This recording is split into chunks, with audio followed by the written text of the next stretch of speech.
ప్రజాక్షేత్రంలో పెట్టాల్సినటువంటి బీసీ కులగణన మీరు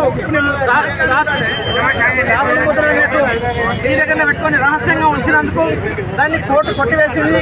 కాబట్టి మీరు ఇప్పుడైనా సరే రాష్ట్ర ప్రభుత్వం మా బీసీ సోదరులను తప్పుపట్టకుండా మా బీసీ సోదరుల అభ్యర్థులను మీరు పరిగణలోకి తీసుకొని సమయానుకూలంగా మీకు వ్యవహరించి కొంత సమయం తీసుకున్నా సరే ఖచ్చితంగా డెడికేటెడ్ కమిషన్ వేయండి, ఖచ్చితంగా నాకు చట్టం చేయండి. ఈ చట్టాన్ని మళ్ళీ అసెంబ్లీలో పెట్టి ఇక్కడ నుంచి పార్లమెంట్లో పెడితే అప్పుడు పార్లమెంట్లో ఉన్నటువంటి మా బీజేపీ పార్టీ పక్షాన ఇక్కడ తెలంగాణ నుంచి 8 మంది, అటు బీజేపీ పార్టీ అదేవిధంగా కాంగ్రెస్ నుంచి ఇంకో 8 మంది వీళ్ళందరూ కూడా మద్దతు తెలిపితే అప్పుడు రాజ్యాంగ సవరణ జరిగి 9వ షెడ్యూల్లో పెడతారు. ఇది అసలు విషయము. దీన్ని పక్కన పెట్టి మీ ఇష్టం వచ్చినట్టు ఒక జీవో తీసుకొచ్చి కోర్టులు వేసి ఇక మేము మీ తరఫున కొట్లాడినాం, దీనికి వ్యతిరేకం వేరే పార్టీ వాళ్ళని మీరు తప్పేస్తే ఇది సరైన పద్ధతి కాదని రాష్ట్ర ప్రభుత్వానికి మేము విజ్ఞప్తి చేస్తున్నాము.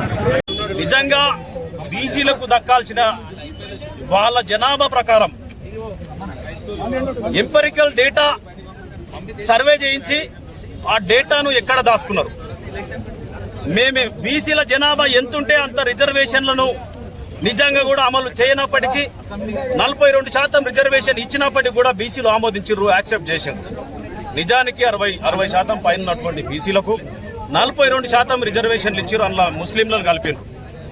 భారతీయ జనతా పార్టీ ముస్లింలను 42% రిజర్వేషన్లలో కలిపిర్రు అని చెప్పేసి వాళ్ళు అంటున్నారు. ఇక నిజంగా కేంద్ర ప్రభుత్వంలో వాళ్ళే ఉన్నారు కాబట్టి పార్లమెంట్ లో బిల్లు పెట్టాల్సిన అవసరం వస్తే వాళ్ళ చేతిలో మాటనే కాబట్టి ఆ 42లోకి వెళ్ళి ఆ 42లో నుంచి ముస్లింలను పక్కన తీసేసి వాళ్ళకు సపరేట్ క్లాజ్ పెట్టి రిజర్వేషన్లను ప్రకటించాల్సిన అవసరం పార్లమెంట్ లో బిల్లు పెట్టి 9th షెడ్యూల్లో పెట్టాల్సిన అవసరం ఉంది. రాజ్యాంగ చిన్న పిల్లలకైనా కానీ తెలుస్తుంది.